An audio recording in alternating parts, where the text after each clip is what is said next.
How are you settling in?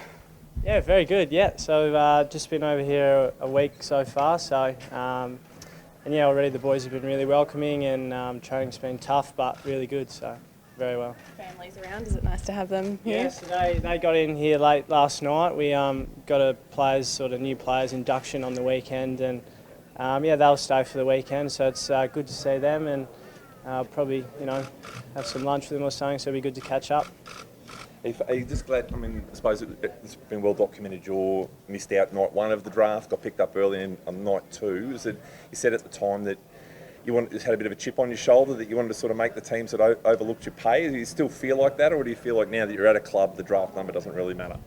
Yeah, look, to be honest, I don't think it matters too much. Probably at the time I was probably in that little mindset, but to be honest, as soon as your name's called out, you don't even think about what number it was, and even some of the boys here, like Jackson, who went later in the draft, there's no hierarchy between me and him. We're at the same level. We're both new to the club, so numbers don't really matter in the end. We're here now, and that's all that matters. What expectations have you put on yourself for next year?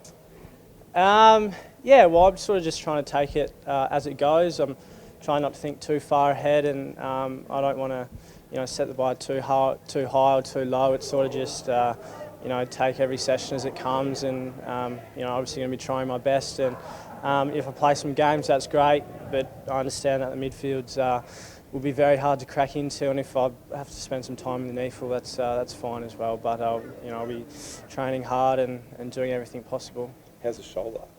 Yeah, really good. So the surgeon gave me the all clear to start some contact stuff in December, which is now, but getting to the club, all their doctors assess me. Lachie, who's very good at what he does, has sort of just said take it easy until after Christmas, and then after Christmas you can fire into sort of the more match sim drills and everything that the other boys are doing. So, but it's going really well. And WA boys, there's been a lot of WA boys come through this club over the years. So do you feel like it's a bit like Perth, like not as much hustle and bustle as, say, with the Melbourne club?